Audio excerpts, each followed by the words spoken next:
Mangwanani Mwalelepo Fukenjani Klekbas Vanave Africa. Welcome to Africa Good Morning, your trusted daily briefing on the stories shaping Africa and beyond.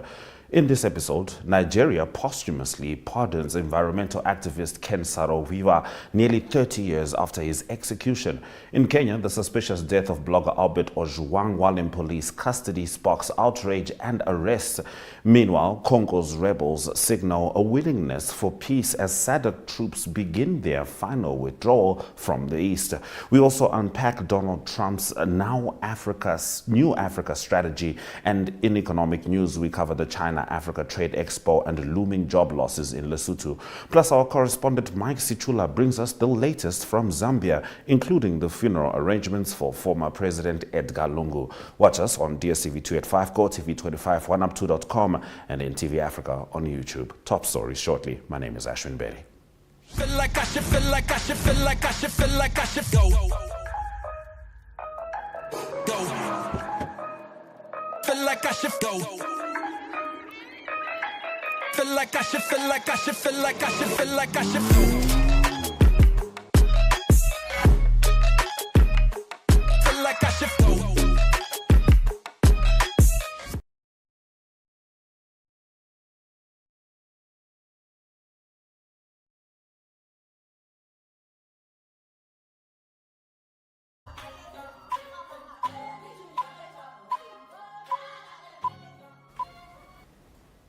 In our top stories, Nigeria's President Bola Tinubu has posthumously pardoned Ken Saro-Wiwa and the rest of the Ogoni 9, 3 decades after their controversial execution ignited international condemnation.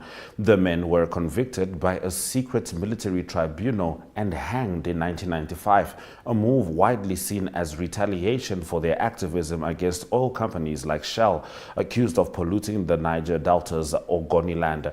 Though Shell has denied involvement, the executions became a global symbol of environmental injustice.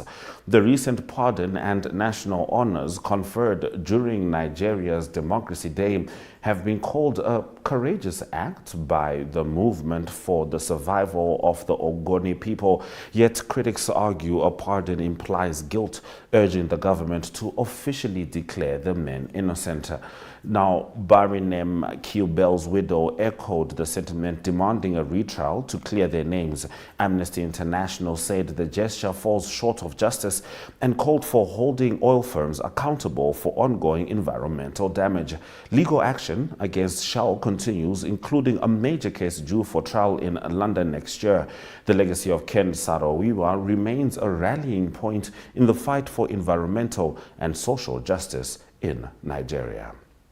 In our next story, a senior Kenyan police officer was arrested following the death of blogger Albert Ojwang, who died in custody under suspicious circumstances at Nairobi's Central Police Station.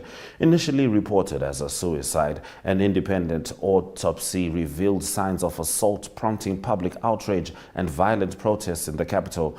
The Independent Police Oversight Authority, IPOA, confirmed that CCTV footage from the station had been tampered with, and the station's commander, along with the CCTV technician, were taken into custody for allegedly erasing key evidence. Ojwang had been arrested 2 days prior to his death after Deputy Police Chief Eliud Lagat filed a complaint about an X account allegedly operated by the blogger that published critical posts. IPOA's report indicated records on the station's CCTV system had been altered in the early hours of the day Ojwang died. The case has intensified scrutiny of Kenya's police, long accused of extrajudicial killings and disappearances. Demonstrators have demanded resignations, including that of Lagat, as calls grow louder for transparency and accountability within the country's security forces. Now, the United Nations has reported that Rwanda-backed rebels in the Democratic Republic of Congo expressed a desire for a peaceful resolution to the ongoing conflict during high-level talks held in Goma. Bintou Keita, the UN Secretary General's Special Representative and head of the peacekeeping mission, MONUSCO, met with leaders of the Congo River Alliance, which includes the M23 rebel group, in a bid to address civilian protection in rebel-held areas. Though the rebels captured the key city of Goma in January, little detail emerged from the summit, which was part of wider efforts to stabilize the region.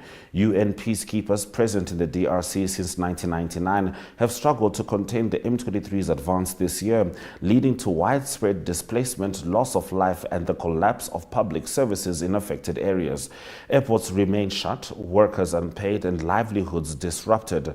A phased withdrawal of regional troops has begun, with nearly 250 South African soldiers recently returning home. The meeting also served to reaffirm solidarity between MONUSCO and regional forces. The ongoing conflict has drawn global attention due to the scale of the humanitarian crisis in eastern Congo.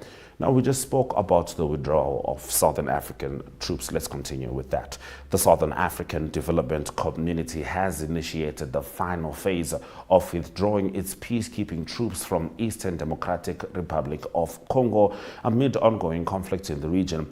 As of June 12th, this second phase involves the repatriation of mission personnel, their personal belongings, and remaining operational equipment. The first phase, which began on April 29, focused on moving equipment and logistical assets.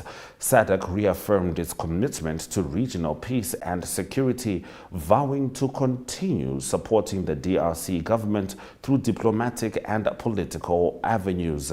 And this is even as the SAMI-DRC military mission concludes. Despite this commitment, the drawdown occurs amid continued threats from the M23 rebel group, which has seized territory, including the strategic city of Goma, as we just said. Since 2023, SADC deployed thousands of troops from South Africa, Malawi, and Tanzania to assist the DRC government in quelling insurgent violence in the mineral-rich East. The mission has suffered significant casualties, with dozens of peacekeepers killed. The withdrawal highlights the challenges of restoring long-term stability in a region plagued by over 100 armed groups and one of the world's most complex humanitarian crises. In the last of our top stories, as Donald Trump embarks on his second presidential term, while he's well into it, his administration is reshaping U.S. engagement in Africa, shifting from a broad development approach to a narrower, militarized, focused. Aid programs like USAID and the Millennium Challenge Corporation were effectively shut down, replaced by private sector-led investment that sidesteps fragile regions. At the same time, U.S. military operations are being scaled back, with African armies expected to shoulder more responsibility despite limited resources. General Michael Langley of AFRICOM warns of growing jihadist threats in the Sahel and Gulf of Guinea, yet emphasizes the need for local self-reliance. While training initiatives like the National Guard's Partnership Program remain, many U.S. military bases, including the Agadez drone base in Niger, have been closed, particularly after coups in West Africa. Critics argue this America First retrenchment abandons the root causes of terrorism, such as poverty and climate stress, and creates power vacuums for China and Russia to exploit. The Trump administration's Africa policy, with its sharper focus on counter-terrorism and maritime security, may ultimately undermine long-term regional stability and U.S. influence across the continent.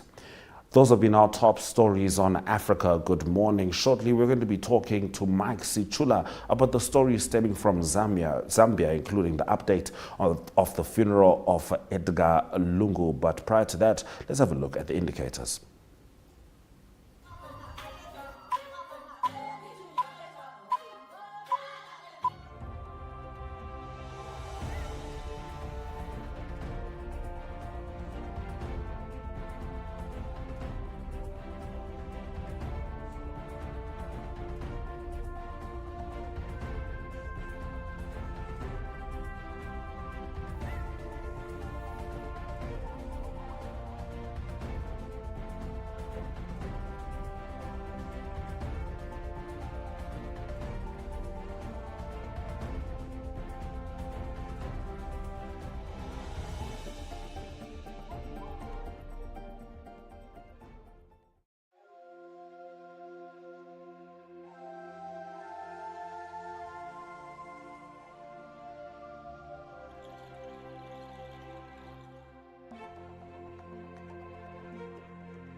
It's time for Mike Sichula to join us with the comprehensive Zambia report. Mike Wudwanji.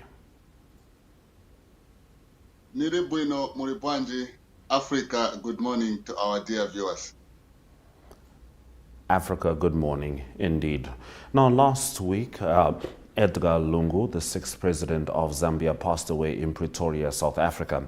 And since then, there's been significant turmoil and controversy surrounding his funeral arrangements, particularly between his family and the government. Now, as of Friday, the Lungu family lawyer Makebi Zulu had announced that the deceased had said that he did not want President Hakainde Hichilema anywhere near his body. I do understand there have been talks since, and including a statement by the president himself, Hakainde Hichilema. What are the latest developments, Mike?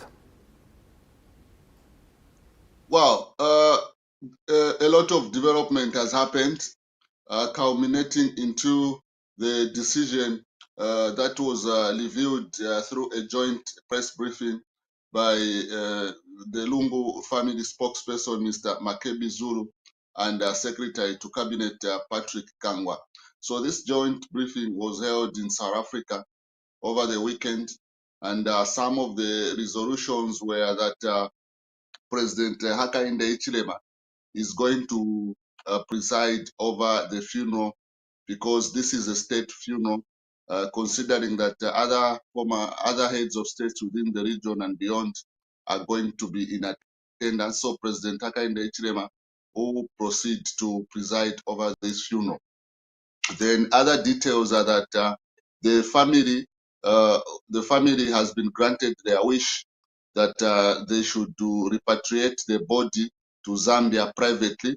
And once the body of President Lungu arrives in the country, instead of it being lying in state under in government facilities, it will instead lie in state at his residence, the residence of former President Mr. Lungu. Then the body will only be transferred from his home to Murungushi International Conference Center for public viewing. Then the president, the 9 days of national mourning were declared, where there was an extension. Then also the body is likely to, the body will arrive in the country on Wednesday this week. Then burial will be on Monday next week. Then the list, there was also a resolution on the list of speakers. So one of the speakers is Lusaka Archbishop Alike Banda, who's been a strong critic of the current administration. Then there will also be Patriotic Front acting President Given Luwinda is going to speak on behalf of the Patriotic Front. As you may be aware, the PF has been destabilized into about 3 factions. So the other leader of the opposition, that is Mr. Robert Chaminga, has not been included on the list of speakers as we speak, unless things change as we go on. So this is what has been happening. So what brought about all this is that the family disagreed with Mr. Hakainde Hichilema when they initially stated that the body should come back. The late should be granted. Then one other thing that you viewers may wish to know is that last week again, SADC heads of state chairperson, Zimbabwe President Mr. Emerson Mnangagwa sent an envoy to State House. And during that meeting, President Hakainde Hichilema assured the delegation that the region will be informed as to how the proceedings are going. So, but what we have established is that Zimbabwe underwent a similar situation when former President Robert Mugabe died in Singapore, and there was that argument between the family and the government of Zimbabwe. So it looks President Mnangagwa offered some valid lessons of what he learned during the death and the burial of Robert Mugabe, such that he provided that experience. And because the joint press briefing came almost 24 hours after he met the envoy that was sent by the SADC leader into Zambia. Yes, Mike, interesting parallel you make there between the two situations between Zambia and Zimbabwe. Yes, indeed, Robert Gabriel Mugabe's family, according to his wishes, did not want Emerson Mnangagwa to bury him. And of course, the pretext of this was that Emerson Mnangagwa was the chief beneficiary of the military coup that deposed Robert Gabriel Mugabe. Now, in the situation between Hakainde Hichilema and Edgar Chagwa Lungu, we do know that Edgar Lungu had imprisoned Hichilema 15 times during his presidency, and of course some natural tensions would arise from them. However, we move on to some good news. It is the Honduran government calling for improved bilateral economic ties with Zambia. Tell us more, Mike. So yes, this happened when Zambia's ambassador to the United States, Mr. Chivamba Kanyama, who is a non-resident ambassador to Honduras, presented his credential to that country's president, Exomola Castro. So she said that Honduras is ready to cement relationships and share economic agreements in areas of agriculture, mining, and tourism. Then she also added that she's looking forward to economic cooperation between the two countries. And Dr. Kanyama said Zambia, under the leadership of President Hichilema, is ready to work closely with Honduras to promote economic growth and development through increased interaction, investment, cooperation, and collaboration. He also said Zambia continues to focus on other countries with similar interests to create new working economic partnerships, particularly in trade, investment, and tourism.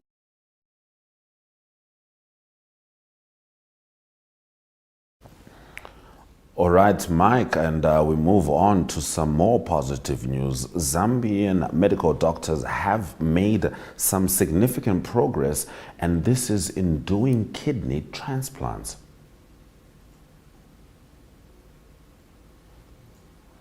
Okay, it seems like Mike Sichula is currently not with us. However, he had delivered that story with us, and allow me to get straight into it. Mike, are you here? Are you Yes, with us, yes, Mr. yes. All right, please continue with your third story.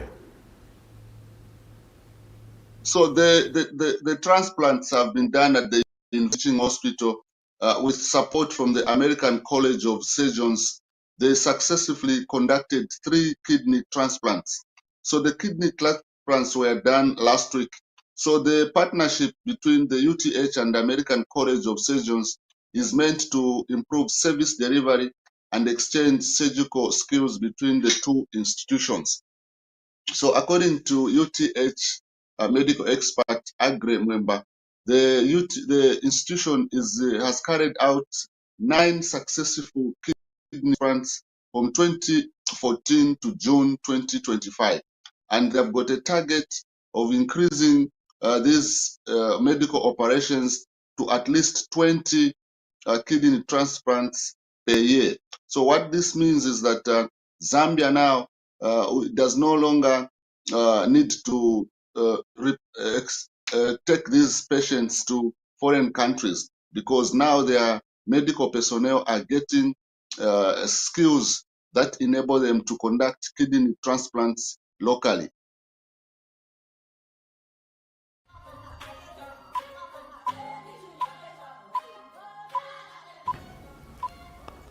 Now, in your sports update, Mike, Copper Queens captain Barbara Banda continued her impressive run in the United States. Yes, she has. And Saturday's match was pitted what has been now been coined anti-Zakuchalo, because Barbara Banda's Orlando Pride was playing against Kundananji's Bay FC, and that match ended 1-0. So Barbara Banda scored the only goal of the match, guiding the ball into the bottom corner after Kesson Pickett. So the goal added to her growing reputation as one of the lethal forwards in the league, where she has now scored 8 goals and provided 1 assist in 12 matches. She is a goal behind the current top scorer, Esther Gonzalez. On the other side, BFC forward featured Copper Queens Lecho Kundananji, who played the entire match. Then for the California-based club, then despite her performance to ensure that she equalizes against Barbara Banda's side, she was unlucky because that match ended in favor of Barbara Banda. So BFC could not manage. So it looks like Barbara Banda is now chasing for the Golden Boot Award during this current season. All right, Mike, in your last update, several musicians have written songs in honor of former President Edgar Lungu, including Your Maps. Several of them have done so, and this has gone beyond musicians. Even artists who are involved in film, they are also taking part in honoring the late Mr. Edgar Lungu. So it is not surprising because Mr. Lungu was instrumental in the promotion of arts and music, and he did usually used to interact with a lot of musicians during his time. Whenever there were important national events, most of these musicians were invited by the state to perform. So to him, he looked at music as one of the sources of employment creation, and it is not surprising to see the likes of Yoma Psui, Zambia's biggest singer, composing a song in partnership with other of his friends in the music industry. So this song is one of the songs that is enjoying airplay within Zambia and many other radio stations and television stations. But there are also other artists who have also done their part in composing these songs. As you may be aware, the country has now been undergoing national mourning for the past 2 weeks, and these songs are proving to be a source of solemnness because Zambians, since from 8 hours to 18 hours, it is a period of national mourning. All forms of entertainment has been suspended. Thank you very much, Mike, for delivering the Zambia report. And should any significant developments come through during the week, it would be great to have you back. Not a problem. Thank you very much. Do have a blessed day. Africa, good morning. Africa, good morning. Indeed, DStv 285, GOtv 25, 1up2.com, and NTV Africa on YouTube is where you can always find us. Tomorrow, we dive into the top stories from Africa as well as the Zimbabwe report. From me, Ashwin Bedi, and the Africa Good Morning team, Swera Jakanaka.